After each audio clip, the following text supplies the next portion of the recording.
guys, today I'm going to be modeling this fella in my favorite program, Blender 3.8. Now starting the model here, I'm just going to take some simple subdivided cubes, stretch them out just to make the simple block out of this body. I'm then going to extrude out the bottom, widen it out to make the legs. Now this character has very baggy legs, so I kind of have to just make it very wide down there. Now onto the arms. I'll extrude out the sides and then insert the faces until I can create the little cuff down there. Now onto the gloves. I just took a subdiv cube, subdivided it out at a few loop cuts, and then I subdivided down at the bottom. I then extrude all of the fingers. In my opinion, they were very awkward, especially the thumb, but they got the job done. Now onto the material. I took an emission and a texture modifier. I mixed them together using a mix shader block and just connected it straight into the material output, which creates this absolutely beautiful looking 2D texture, because now I don't have to look at the depth within my model because I suck at making models. Anyways, on to the turtleneck, which was just two subdivided cubes that I mirrored on both sides and extruded until it fit the right shape. The loop cuts were a little bit weird, but I think I figured it out in the end. Now on to the head, which as expected is two mirrored subdivided cubes that I placed together and put in the weird egg shape that this Pyro has as his face. Now onto the sculpting. I figured his head was a little bit too cubey, so I kind of smoothed it out with a quick reverse sculpt tool. I then started working on his face gas mask, which was simple enough. It was just a cylinder that I cut in half, mirrored on both sides, and kind of just put in the right place. This is one of the easier steps of the process. Now, you may be looking at this and wondering why on earth I didn't record me putting in the eye sockets. Well, that's because, later in the process, whenever I applied the Boolean modifier, it made weird holes that I really didn't want in my model.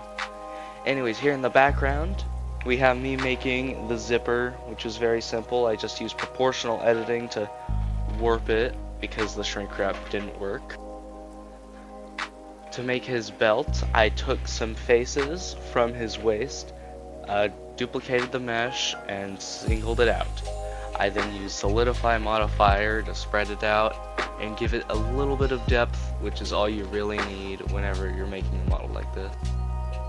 Anyways, onto his, it's not really a belt, it's more of a waist, but I used curves, added extrusion so that they would be wide but not too thick.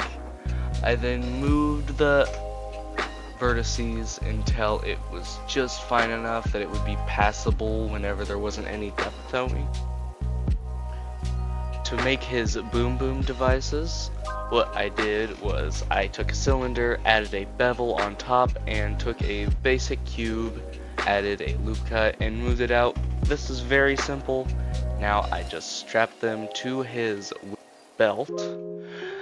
I then duplicated it 3 times, but later in the process I did delete it so that I could just duplicate the textures over and over, because that would be simpler. Anyways, onto his back thing. This took me a while for whatever reason. It's a lot like the grenades, but this time, instead of putting a latch on top, we're simply going to put this weird dial thing. It's probably for air pressure. Now his emblem was very simple. Another mirrored cylinder with a simple bevel modifier with a few extra cuts. Now I add his little pouch by taking a cube, adding a few extra cuts, stretching out the top part, and pushing down the middle vertices so that it looks beautiful. I also add a bevel modifier, but that doesn't really matter. His boots were very simple, more subdivided cubes, just placed into shape. I kind of circled them out a little bit. I added the faces in the front, proceeded to build out the boot as it goes with just simple extrusions. A few things placed up to give that little cartoony look that's very, very subtle.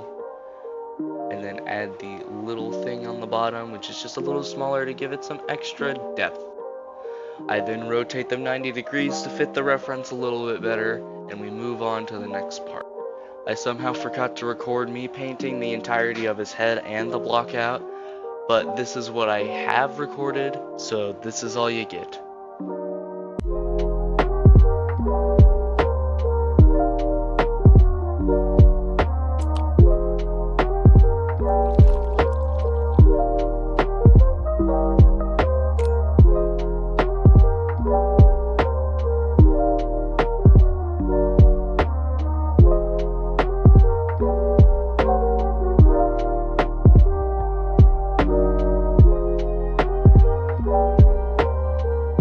Now that we are done painting, we can move on to rigging.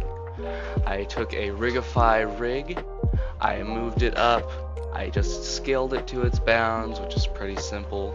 Just a few weird things because it wasn't expecting me to have these weird proportions.